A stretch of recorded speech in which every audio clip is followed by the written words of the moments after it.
Meus irmãos, minhas irmãs, a paz do Senhor Jesus.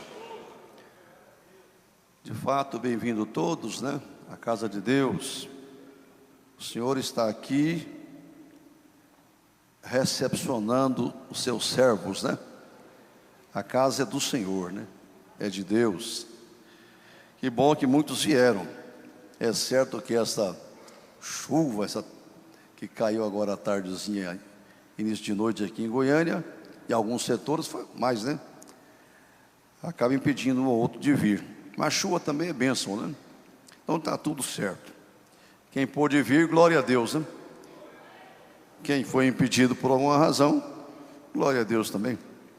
Meus irmãos, então, aproveitando que estamos todos em pé, eu quero ler o texto inicial dessa segunda ministração, nesse tema de evangelização, evangelismo e evangelização. E vamos ler em Atos dos Apóstolos, capítulo 1, do primeiro versículo até o número 14.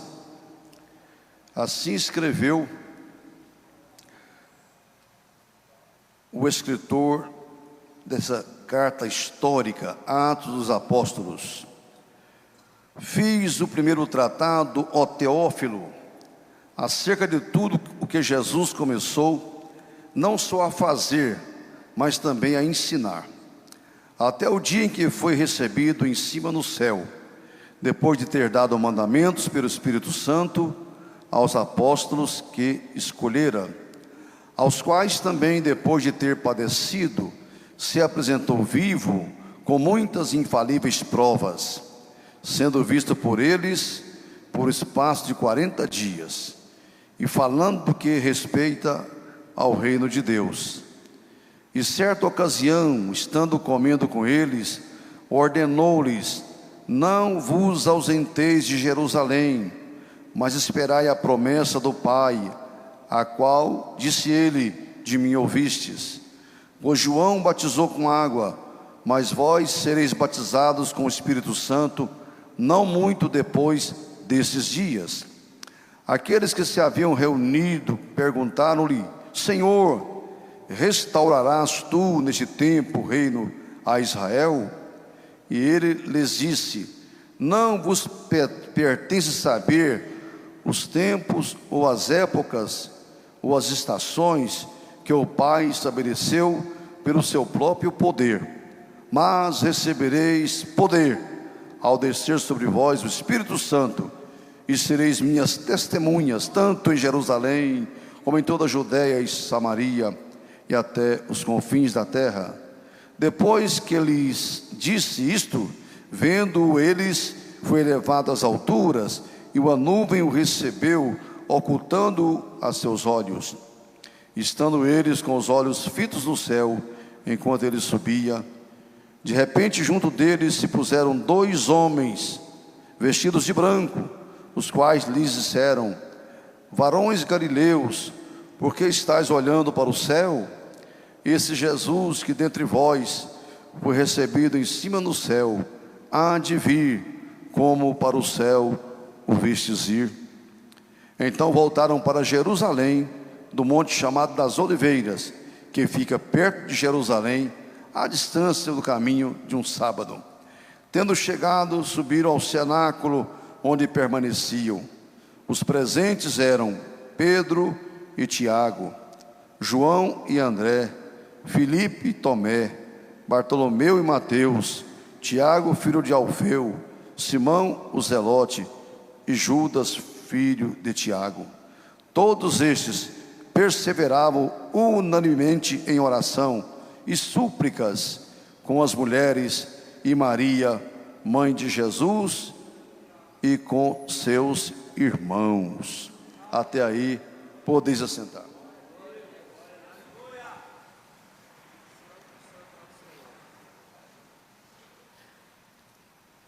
Muito bem, meus irmãos, nós nos propusemos a trazer uma série de ensino, de ministração, dentro dessa temática da evangelização, do evangelismo, que é, na verdade, a tarefa número 1 da igreja na terra, né?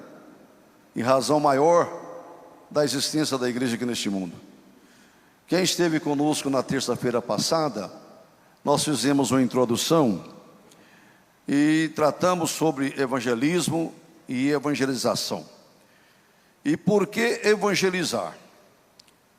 E como evangelizar? Trabalhamos, enfatizamos isto. Por que evangelizar? E vimos ali então, porque é um mandamento de Jesus. Se outra razão não houvera, só o fato de Jesus ter dado um mandamento já bastaria para a gente estar evangelizando. Mas também é a maior expressão de amor que a gente pode ter pelo próximo, é levar as boas novas de salvação ao nosso semelhante. Também porque evangelizar, porque o mundo jaz no maligno e precisa essas vidas ser resgatadas de lá. Por último, porque Jesus breve virá.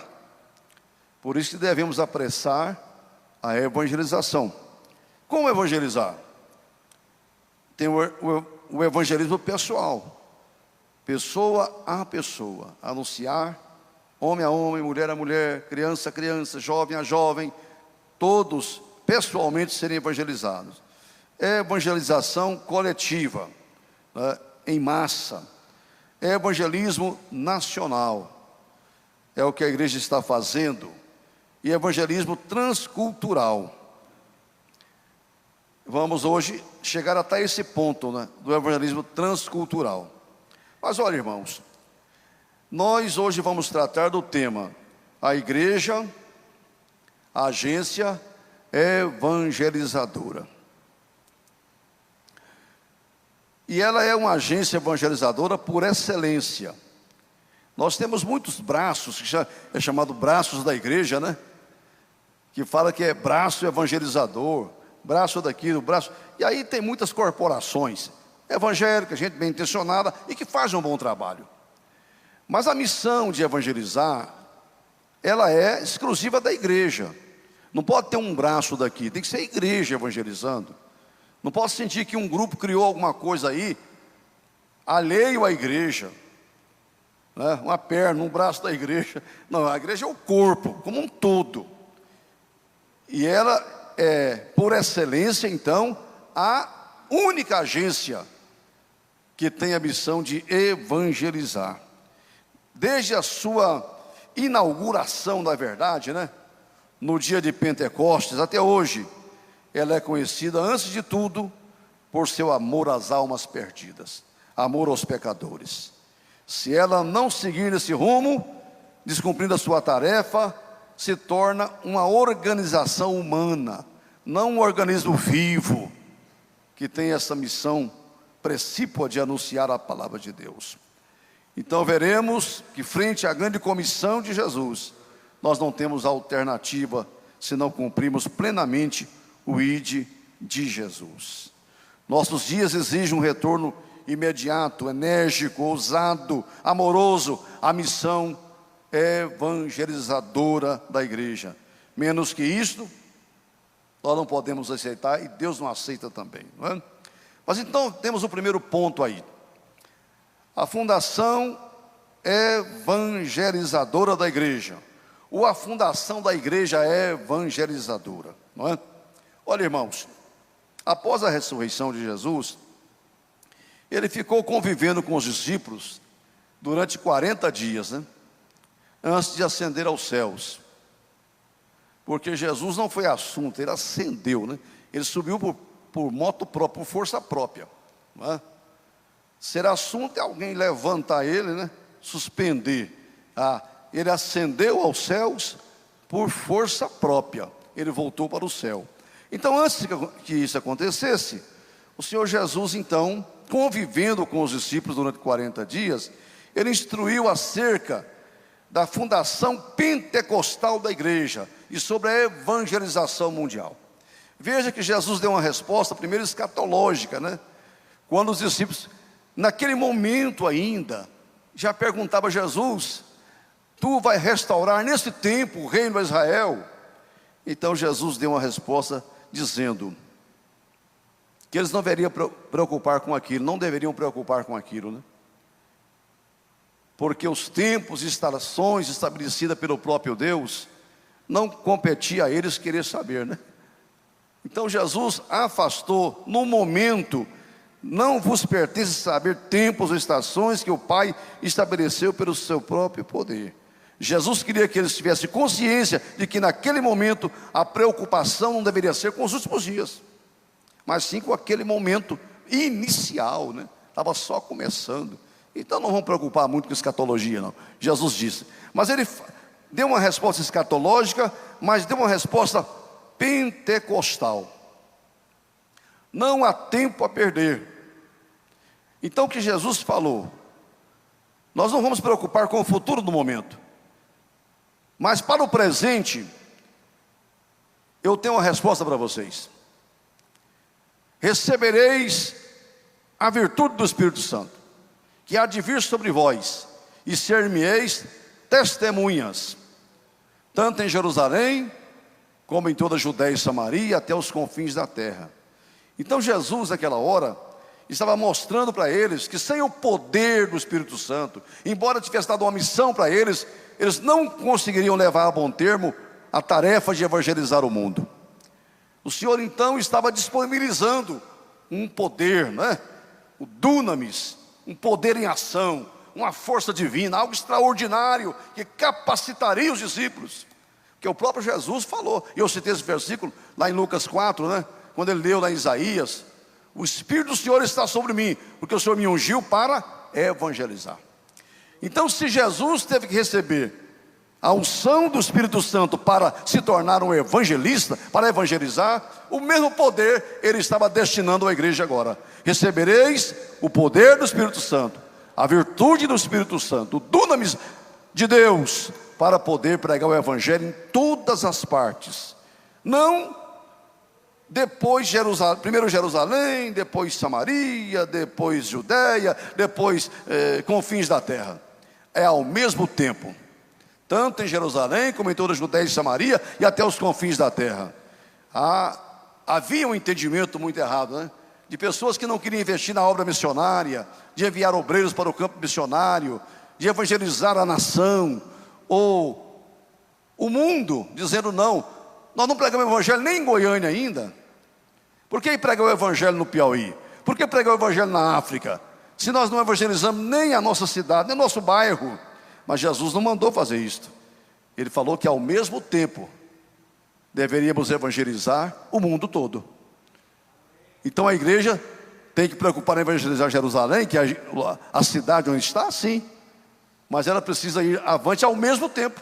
Não é esperar terminar a tarefa aqui, terminar a tarefa em Goiás, no Brasil, para depois transpor, né, os limites do nosso país. Não foi isso que Jesus ensinou. O poder do Espírito Santo que viria sobre a igreja daria a ela uma graça, uma força tão especial que ela iria cruzar os oceanos, os mares, né, e alcançar os confins da terra, como de fato a igreja tem feito isto. Então, sem o poder do Espírito Santo, os jamais conseguiria cumprir sua plenitude, ou em plenitude, o mandado evangelizador da igreja. Então, nessa questão do Espírito Santo, existe o batismo com o Espírito Santo e o dom do Espírito Santo. O batismo com o Espírito Santo é para introduzir o crente numa vida de adoração e serviço a Deus. Toda pessoa que é baseada com o Espírito Santo, o sinal inicial é falar a língua, mas é só o inicial. A prova que eu sou batizado não é porque eu falo língua, aquilo foi um sinal inicial.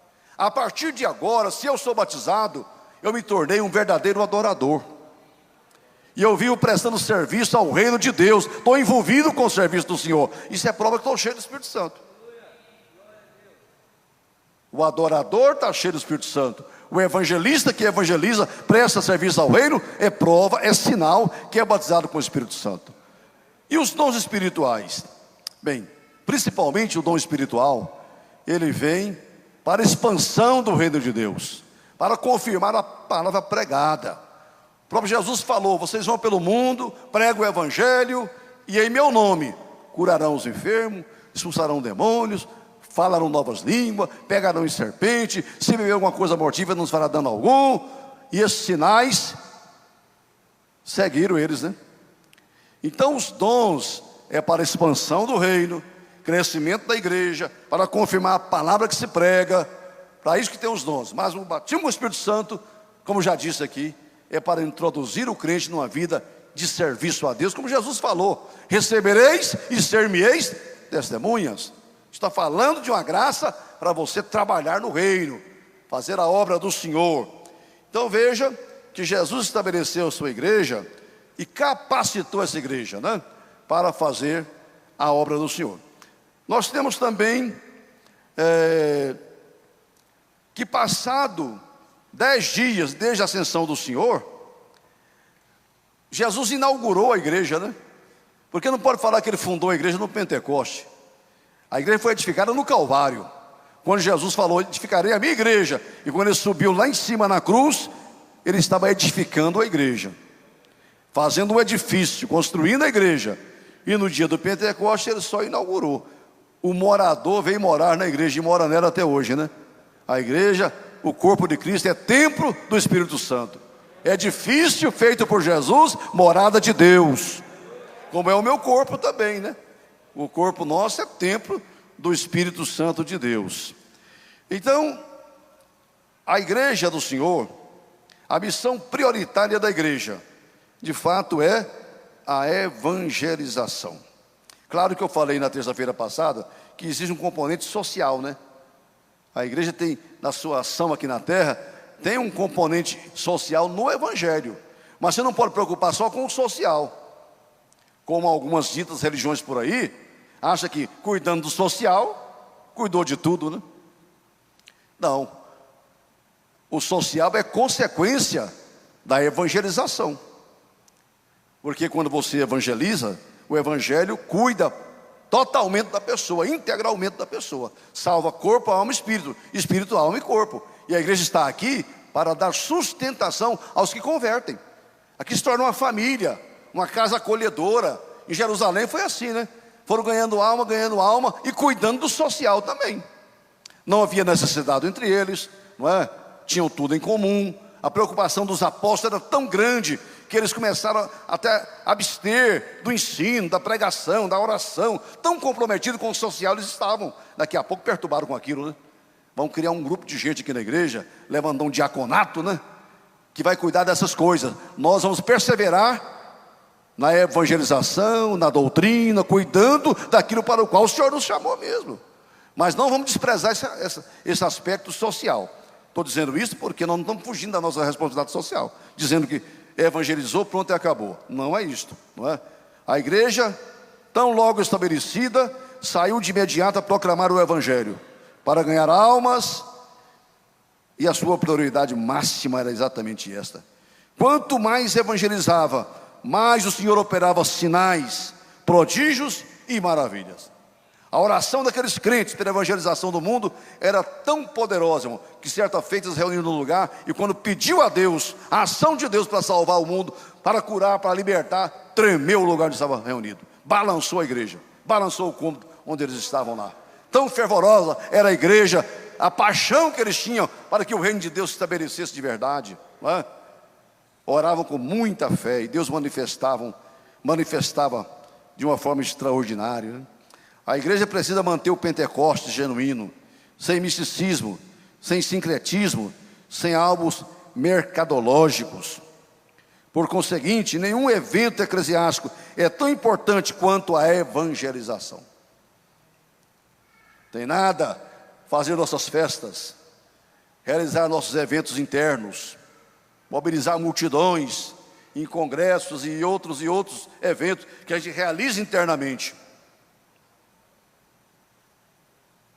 Mas nenhum evento na igreja pode ser mais importante do que a evangelização. A igreja deve sair às ruas, aos becos, às comunidades e acolher a todos, né? Porque esta é a missão principal do povo de Deus. E nós temos aqui um exemplo.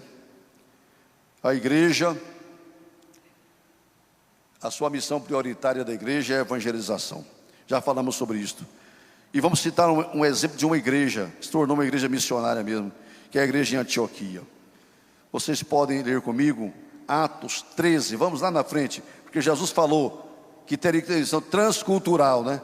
Deixar Jerusalém, Samaria, Judeia e ir para os confins da terra. Agora eles foram para o estrangeiro, chegaram lá na Síria. Olha o que está escrito aqui, na igreja, versículo 1, capítulo 13.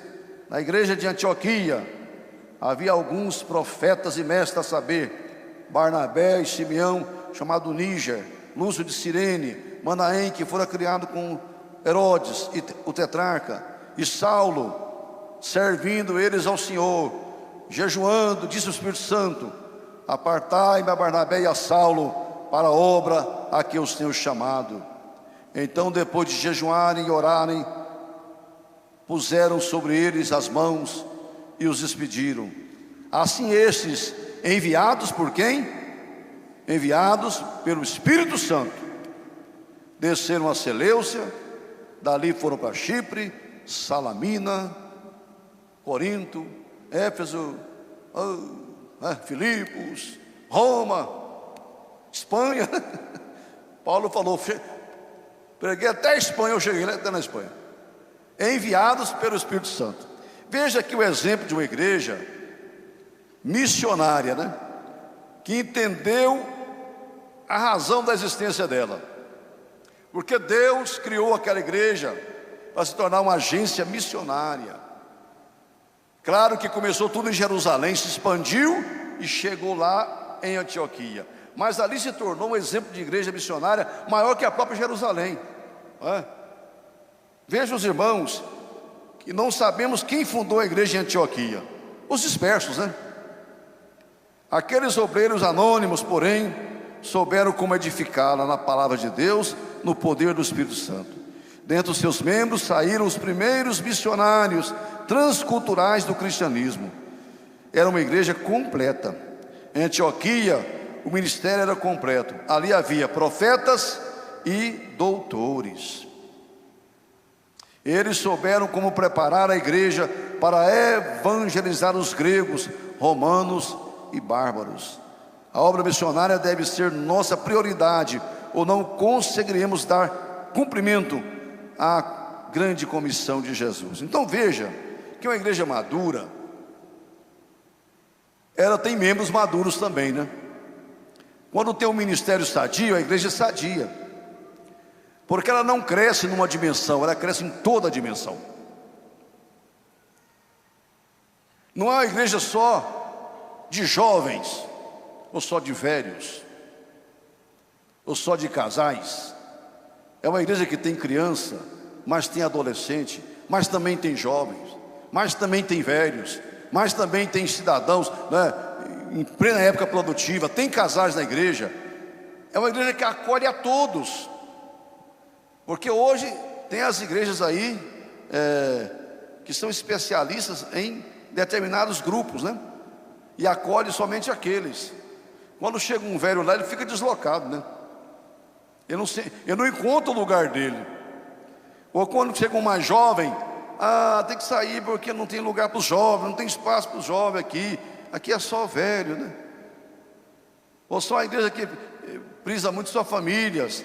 Não. A igreja em Antioquia tinha um ministério, e a igreja era completa, diz aqui, porque tinha profetas e mestres. Vejam os irmãos, que precisa ter profeta na igreja. Nós não vamos desprezar a profecia, nem os profetas de Deus, que são de Deus mesmo, né? O que a gente corre daqui é com os falsos, mas os verdadeiros têm que ter lugar.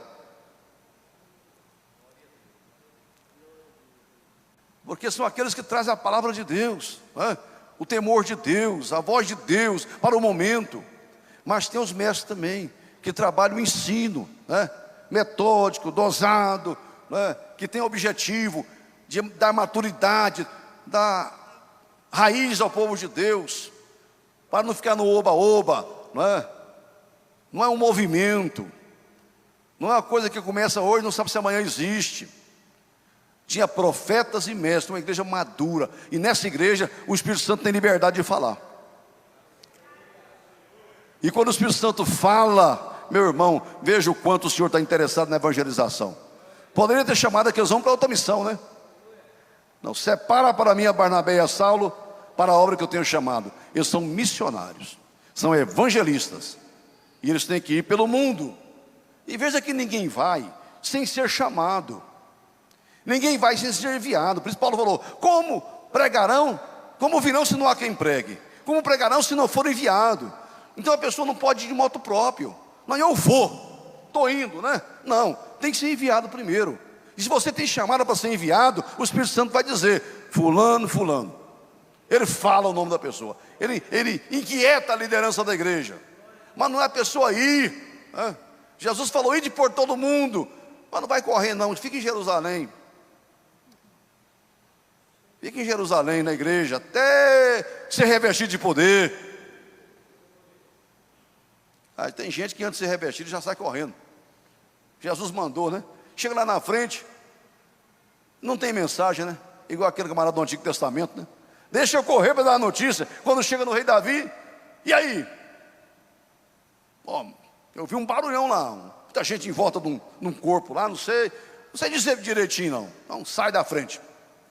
Você não tem palavra conveniente, não tem mensagem conveniente. O outro chegou e deu o recado direitinho. Seu filho morreu, aquele rebelde. Davi chorou muito, né? Mas o cara trouxe a mensagem certa. Às vezes a mensagem certa causa choro mesmo, né? E avivamento começa com choro mesmo, né? Mudança de vida começa com choro, não é com riso não. Então a igreja em Antioquia é um modelo para nós de agência missionária, né? Uma igreja madura, que o Espírito Santo sabe a quem levantar, a quem chamar, e eles partiram enviados pela igreja. Mesmo o Espírito Santo falando, vem cá, a igreja tem que pôr a mão em cima. Eu já despedi muita gente que vem aqui no altar, que vai embora para um país, não sei o quê, né? A igreja, aí vem aqui para impor as mãos sobre mim. Pastores que às vezes estão fazendo obra. Essa semana mesmo passou o presidente num campo grande aí, que tem uma frente missionária no exterior. Ele me ligou e disse: pastor, eu estou indo para tal país, e eu estou visitando a obra lá, mas eu preciso que o senhor coloque a mão em cima da minha cabeça, o senhor me abençoe para ir. Depois que eu ministrei a bênção, agora eu vou com confiança. Ele nem precisava fazer isso mais, né? Ele já foi separado. Mas tem que ter legalidade, né? Não é virar as costas, eu vou fundar um negócio ali, vou fazer um negócio. Não é assim que funciona. Aqui a igreja madura não era assim, ó. O Espírito Santo que falou: separa fulano, fulano e envia. Então enviados que foram pela igreja, eles tiveram muito sucesso no ministério, né? Então veja os irmãos, uma igreja missionária, enquanto a igreja e seus obreiros oravam, jejuavam, serviam ao Senhor, disse o Espírito Santo: apartai-me. E veja que coisa linda, né, irmão? Aqui está apartai-me, que separa para mim, né? Não é aparta para a obra, apartai para mim, apartai-me para a obra. Primeiro tem que ser de Jesus, para depois ser da obra, né? Não é isso? Apartai-me a Barnabé e a Saulo para a obra. Quem não é de Jesus não tem que estar se envolvendo nesse negócio de evangelizar e trabalhar, não é? Primeiro tem que ter convicção que você foi separado para Jesus, que você é dele, né? Que você é do Senhor. Depois você é separado para a obra, no segundo momento. Então o não convertido não tem nada para dizer, não tem nada para fazer. Tem que converter primeiro, tem que mudar de vida primeiro, tem que santificar primeiro. Separai-me para a obra. Você tem convicção disso, irmão? Então é assim que as coisas funcionam no reino de Deus, né? Então a igreja, despedindo-os, os cuidados do Senhor. A partir daquele momento, a igreja de Cristo, irradiando-se a partir do Oriente Médio, atingiu o universo todo, né? Até chegar a mim e a você.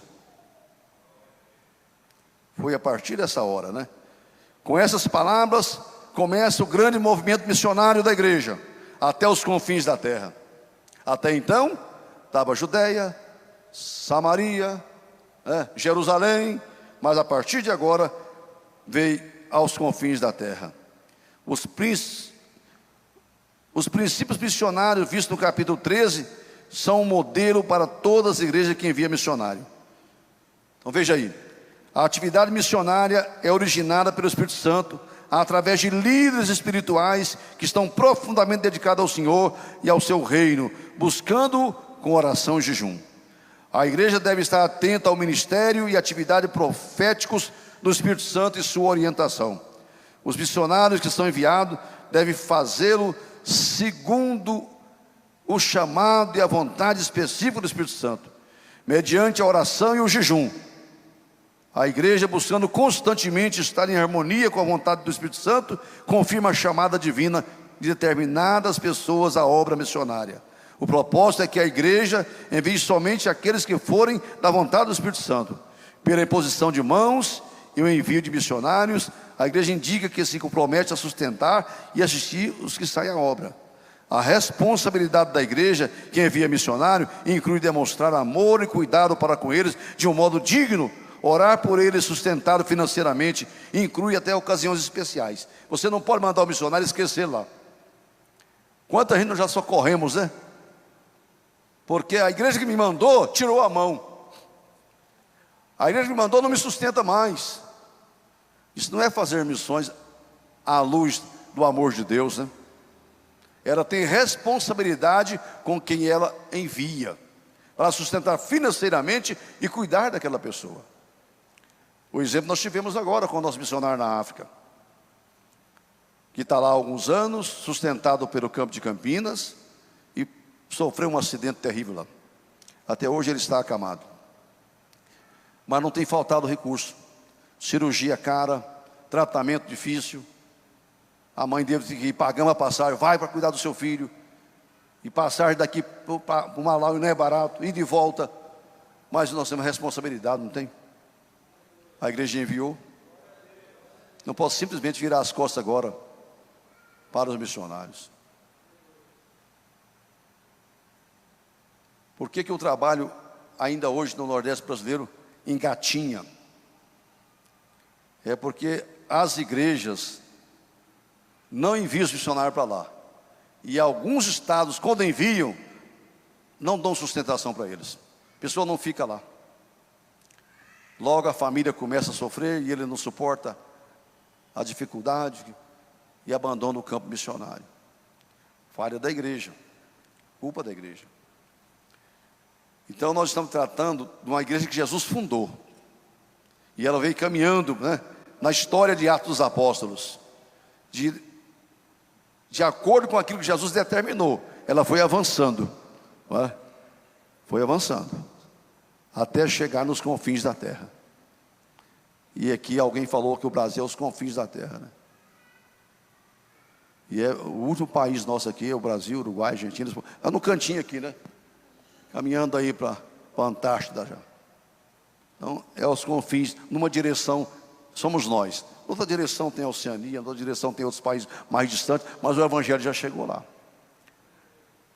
É claro que cada geração é responsável por sua geração. Nós não somos culpados da geração anterior, e nem seremos da futura, mas dos que vivem hoje. Essa geração de crente é responsável por eles. Daí nós estamos inquietando, pelo Espírito de Deus, a igreja do Senhor, para que a gente volte, retorne ao Pentecoste, retorne ao cenáculo, e espere o mover de Deus em nossa vida. E chegando esse despertamento, a gente precisa avançar, porque essa geração que vive hoje é entregue em nossas mãos por Deus, pelo Senhor. Você vai orar comigo hoje. Senhor, me dê um coração quente, não só de adorador, mas apaixonado pelas almas, apaixonado pelos perdidos da terra. Eu tenho a melhor mensagem, nós temos a resposta para eles, né? Não está lá no Vaticano, não está com a esquerda ou com a direita, não está com governo nenhum, está com a igreja. Jesus confiou-nos os seus oráculos. Pedro falou que nós somos a nação santa, né? Reino de sacerdotes, povo adquirido por Deus. Para quê? Para anunciar as virtudes daquele que nos chamou das trevas para a sua maravilhosa luz. Glória a Deus. Ele levantou a gente, tirou das trevas, nos fez povo seu, ovelha do seu rebanho, para a gente proclamar as maravilhas de Deus, as grandezas do Senhor, para exaltar o nome de Jesus na terra. E nós, senão nós quem, né? Alguém cantou como um farol que brilha ao longe, que o mundo possa ver a igreja com esse farol que está brilhando, né? No meio da escuridão tem luz. Jesus falou uma parábola, né? Que à meia-noite seremos procurados, né? Por muita gente que chega com fome. E aquele sujeito lá diz: eu não tenho o que oferecer. Eu não tenho o que oferecer, mas eu tenho um amigo que tem. Espera aí um pouquinho, né? À meia-noite, irmão, está chegando a meia-noite. E quanto mais aproximar da meia-noite, mais o povo está com fome. Fome de Deus, da verdade, da palavra de libertação, de cura. Fome da verdade. Vai procurar quem? Procurar a igreja. É o farol. Vai chamar aqui. E chegando aqui, nós temos que ter o pão. Se não tem, vamos orar hoje, falar com um amigo chamado Jesus. Empresta 3 pães aí, que os amigos estão chegando com fome na minha casa, e eu não tenho o que oferecer, e não tenho vergonha de Jesus dizer: Senhor, me dá aquele poder do Pentecoste. Aqui o Senhor falou: recebereis a virtude do Espírito Santo. Eu quero essa autoridade, né, espiritual, para poder suprir a carência do mundo que está em trevas. Se você não tem, peça a Jesus. Ele é um amigo que tem os pães para te emprestar. Tem o poder, tem a graça, tem a autoridade, tem o discernimento, tem a revelação, tem a sabedoria. Só pedir, né? Eu quero ser um evangelista, Jesus. Se eu não vou pregar para as massas, as multidões, eu posso pregar um por um, né? Falar do amor de Deus, ninguém cruzar o meu caminho, que vier mais perto de mim, sedento do evangelho. Vamos nos colocar em pé, porque na próxima terça vamos falar sobre a figura do evangelista, né? Aleluia. Vai aquecendo o seu coração aí, né? Nós não podemos ficar só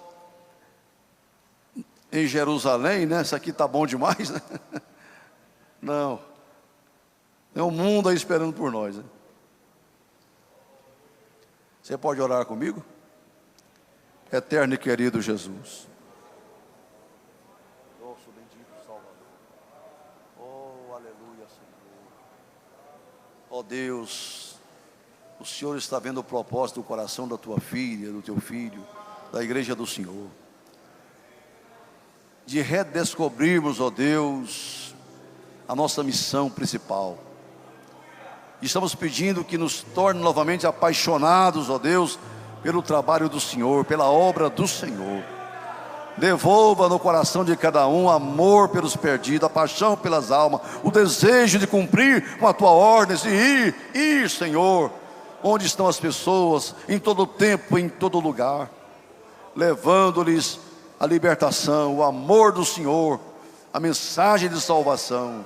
Levantam a igreja evangelizadora, missionária, Senhor, homens e mulheres, sejam compromissados, ó Deus, em ir, em contribuir, em orar, em se envolver, em se apaixonar. Nos ajude, Senhor, em nome de Jesus. A obra é tua, Senhor. A obra é tua.